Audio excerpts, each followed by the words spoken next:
सरल शब्दों में कहा जाए तो 16,000 मदरसों में पढ़ रहे 17 लाख बच्चों की यह बड़ी जीत है। सरल शब्दों में कहा जाए, मदरसे उत्तर प्रदेश में चलते रहेंगे और अब उसमें कोई बाधा नहीं आएगी। सरल शब्दों में कहा जाए तो सुप्रीम कोर्ट ने यह कहा है कि मदरसों का चलना देश की धर्मनिरपेक्षता के खिलाफ नहीं है। उन्होंने उत्तर प्रदेश के हाईकोर्ट के फैसले को पलटते हुए कहा कि पहले आप समझिए कि धर्मनिरपेक्षता की क्या मायने हैं। दोस्तों, इस फैसले के बहुत से आयाम, बहुत से अलग अलग पहलू हैं, उसे मैं बहुत ही सरल भाषा में आपके सामने लेकर आ रहा हूं। साथ ही अंत में मैं आपको बतलाऊंगा कि इस मुद्दे पर मेरी अपनी क्या राय है। सबसे पहले सुप्रीम कोर्ट ने आज क्या फैसला दिया, उसे समझिए आपके स्क्रीन में सरल शब्दों में। उत्तर प्रदेश में मदरसे दीनी तालीम के साथ यानी मजहबी तालीम के साथ चलते रहेंगे। मंगलवार को उत्तर प्रदेश के 16,000 मदरसों के लिए सुप्रीम कोर्ट का फैसला बड़ी राहत लेकर आया। सुप्रीम कोर्ट ने इलाहाबाद हाई कोर्ट के उस फैसले को पलट दिया जिसमें उसने उत्तर प्रदेश मदरसा शिक्षा एक्ट 2004 को असंवैधानिक बताया था। उत्तर प्रदेश में 16,000 मदरसे हैं जिसमें 17 लाख छात्र पढ़ाई करते हैं। सुप्रीम कोर्ट ने 2004 के उत्तर प्रदेश मदरसा शिक्षा बोर्ड अधिनियम की वैधता बरकरार रखी है और कहा है कि यह एक्ट धर्मनिरपेक्षता के सिद्धांत का उल्लंघन नहीं करता। सुप्रीम कोर्ट ने आज के इस फैसले में धर्मनिरपेक्षता के क्या मायने हैं वो भी समझाया है। अधिनियम 21 के क्या मायने हैं उसे भी समझाने की कोशिश की है, क्योंकि इसके एक एक शब्द पर गौर करना पड़ेगा। दोस्तों, हमें समझना पड़ेगा कि हम उस दौर में रह रहे हैं जहां मदरसों को बदनाम करने की भारतीय जनता पार्टी के नेता कोई कसर नहीं छोड़ते, लगातार उन पर हमला करते हैं, क्योंकि इन मदरसों में आप जानते हैं गरीब मुस्लिम बच्चे पढ़ते हैं और कहीं ना कहीं एक ऐसी सोच पनप रही है जो उनके इस बुनियादी अधिकार को उनसे छीन लेना चाहती है। मजहबी तालीम पर लगातार सवाल उठाए जाते हैं और यहां पर दोहरे मापदंड साफ तौर पर दिखाई देते हैं, क्योंकि हम जानते हैं इस देश में अलग अलग धर्म अपने अपने तरीके से मजहबी तालीम देते हैं, मगर भारतीय जनता पार्टी को सिर्फ मदरसों पर आपत्ति है। मैं आपको बतलाना चाहता हूं कि इसमें सुप्रीम कोर्ट ने क्या कहा, उसके एक एक शब्द पर गौर करने की जरूरत है। सुप्रीम कोर्ट ने कहा कि धर्मनिरपेक्षता के मायने समझने चाहिए। हर धर्म के अपने संस्थान हैं, ऐसे में मदरसों को क्यों निशाना बनाया गया है। सुप्रीम कोर्ट के इस फैसले के बाद यह साफ है कि करीब 16,000 मदरसे चलते रहेंगे। कोर्ट ने कहा माइनॉरिटीज की शिक्षा के अधिकार को बरकरार रखा जाना चाहिए। मदरसा एक्ट मदरसों के कामकाज में दखल नहीं देता। सुप्रीम कोर्ट ने सरकार से कहा कि वो मदरसों के लिए न्यूनतम मानदंड तय कर सकती है। यह देख सकती है कि मदरसों में किस तरह की शिक्षा दी जाए। जस्टिस पारदीवाला ने भी सुनवाई के दौरान बड़े सवाल उठाए थे। पारदीवाला ने कहा था लोकाचार को समझना चाहिए। देश में एक ही धर्म के संस्थान नहीं चल सकते। देश में मोनास्ट्री, मिशनरी, गुरुकुल भी चलते हैं। इसका मतलब यह नहीं कि वो सिर्फ धार्मिक पढ़ाई करवाते हैं। दोस्तों, मदरसों पर सवालिया निशान लग गया था जब हाईकोर्ट ने फैसला सुनाया था। यही नहीं, हाईकोर्ट ने तो यह तक कह दिया था कि मदरसों का वजूद में होना यानी धर्मनिरपेक्षता पर सवाल है। अजीबोगरीब बात यह है दोस्तों, जब हाईकोर्ट का यह फैसला आया था तो भारतीय जनता पार्टी इस पर तालियां बजा रही थी। यह बात अलग है, ना बीजेपी ना इनके समर्थकों को धर्मनिरपेक्षता से कुछ भी लेना देना है। मैं आपको बतलाना चाहता हूं इलाहाबाद हाईकोर्ट ने इस बारे में क्या कहा, आपकी स्क्रीन पर। हाईकोर्ट की लखनऊ बेंच ने 22 मार्च को मदरसा एक्ट को असंवैधानिक करार दिया था। हाईकोर्ट ने सरकारी अनुदान पर मदरसा चलाने को धर्मनिरपेक्षता के खिलाफ माना था। हाईकोर्ट ने आदेश दिया था कि राज्य सरकार सभी मदरसा छात्रों का दाखिला राज्य सरकार सामान्य स्कूलों में करवाए। 5 अप्रैल को सुप्रीम कोर्ट ने हाईकोर्ट के आदेश पर अंतरिम रोक लगा दी थी।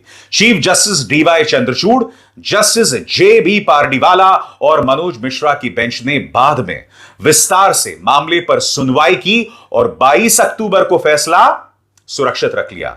हाईकोर्ट के आदेश के खिलाफ सुप्रीम कोर्ट पहुंचे मदरसा संचालकों का कहना है कि इसमें 17 लाख मदरसा छात्र और 10,000 शिक्षक प्रभावित होंगे। तो जैसे मैंने कहा दोस्तों कि मदरसे न सिर्फ गरीब मुस्लिम बच्चों को दीनी शिक्षा यानी मजहबी शिक्षा देते हैं, बल्कि कई जो हैं शिक्षक इसके जरिए नौकरी पाते हैं। और मैं आपको बतलाना चाहता हूं यह पूरा मामला क्या था। आपको समझना पड़ेगा दोस्तों, इसकी जड़ें 2004 में हैं। मामला क्या है आपकी स्क्रीन पर। उत्तर प्रदेश में 2004 में मदरसा एक्ट बनाया गया था। इसमें कहा गया था कि सभी मदरसे सरकार के नियमों के अधीन होंगे। उत्तर प्रदेश में 24,500 मदरसे हैं, जिसमें 8,000 रजिस्टर्ड नहीं हैं। बचे 16,500 मदरसे रजिस्टर्ड हैं और सरकारी नियम से चलते हैं। 560 मदरसे ऐसे हैं जो राज्य सरकार के फंड से चलते हैं। अब जब हाईकोर्ट का फैसला आया तो मदरसों के कई तर्क थे। उनमें से कई ऐसे तर्क थे जिस पर सुप्रीम कोर्ट ने गौर किया, और वो तर्क क्या थे आपकी स्क्रीन पर। मदरसों के तर्क ये थे कि 1908 से मदरसे चल रहे हैं। यूपी में 16,500 मदरसे हैं, इनमें 17 लाख छात्र पढ़ रहे हैं। मदरसों में 10,000 शिक्षक हैं। मदरसे खत्म होंगे तो मजहबी तालीम कैसे देंगे? मदरसे सरकार के आदेश के तहत चल रहे हैं, उनके सिलेबस को मदरसों में लागू किया जा रहा है। दोस्तों, हाईकोर्ट में अपने आदेश में कहा था कि इन्हें मदरसों से निकाल के सरकारी स्कूल में भेजा जाए। बड़ा सवाल ये कि हम जानते हैं पिछले 10 सालों में इस देश की क्या हालत है। हमने उत्तर प्रदेश में कम से कम 2 ऐसी मिसालें देखी हैं। आपको याद होगा किस तरह से पश्चिमी उत्तर प्रदेश में एक महिला टीचर ने एक मुस्लिम लड़के को अपनी क्लास में खड़ा होकर पूरी क्लास से उससे थप्पड़ लगवाए थे। फिर आपको याद होगा एक और मिसाल आई थी जिसमें एक मुस्लिम बच्चा स्कूल में बिरयानी लेकर जाता है और उसको लेकर, याद है आपको, टीचर ने क्या क्या अनर्गल उसकी मां को सुनाया था। तो एक तरफ आप ये कहते हैं कि सरकारी स्कूलों में पढ़ाएं, मगर बड़ा प्रश्न ये कि क्या सरकारी स्कूलों में सांप्रदायिक सौहार्द पैदा करने की कोशिश की जा रही है? क्योंकि मैं एक बात स्पष्ट कर दूं, जो कुछ हमारे न्यूज चैनल्स में चलता है, जो कुछ भारतीय जनता पार्टी के नेता चुनावी रैलीज में उगलते रहते हैं, उसका असर समाज पर भी पड़ता है। याद कीजिए प्रधानमंत्री नरेंद्र मोदी ने क्या कहा था कि आपकी बेटियां जो हैं वो घुसपैठियों को दिया जा रहा है। अब यहां पर घुसपैठियों को कोई नुकसान नहीं होता है, ले देकर लोग फिर देश की माइनॉरिटीज पर हमला बोलना शुरू कर देते हैं। तो जाहिर सी बात है, जब आप यह कहते हैं कि मदरसा के छात्रों को हमें सरकारी स्कूलों में भेजने की जरूरत है, तो आपको पहले माहौल पैदा करना पड़ेगा ताकि एक ही स्कूल में हिंदू, मुस्लिम, सिख, ईसाई बहुत प्यार से पढ़ सकें। क्योंकि आप जानते हैं पिछले 10 सालों में इस देश की सोच बदल चुकी है। अब मैं आपको अपनी राय देना चाहता हूं दोस्तों। सबसे पहली बात, मदरसों की अगर बात करें दोस्तों, तो कई गरीब बच्चे मदरसों में शिक्षा पाते हैं। उनके पास इतने भी पैसे नहीं होते कि वो सरकारी स्कूलों में अपने बच्चों को भेज सकें। तो सबसे पहली बात, मदरसे जो होते हैं वो गरीब बच्चों को शिक्षा देते हैं। दूसरी बात, मजहबी तालीम। जैसे मैंने आपको बताया, मजहबी तालीम लगभग तमाम धर्म देते हैं। हिंदू धर्म की भी बात की जाए तो गुरुकुल है, सरस्वती शिशु मंदिर है। सरस्वती शिशु मंदिर में तो आरएसएस का प्रचार भी होता है, आरएसएस का प्रोपेगेंडा भी पढ़ाया जाता है। जब मैं छोटा था तो मैं जहां रहता था टैगोर गार्डन में, पश्चिमी दिल्ली में, हमारे घर के सामने सरस्वती शिशु मंदिर था। कोई दिक्कत नहीं है। तो जाहिर सी बात है, एक व्यक्ति को मजहबी तालीम हासिल करने का पूरा अधिकार है। तीसरी बात दोस्तों, समाज की मुख्य धारा में सबका एक साथ होना। इसका जिक्र मैं अभी अभी कर चुका हूं।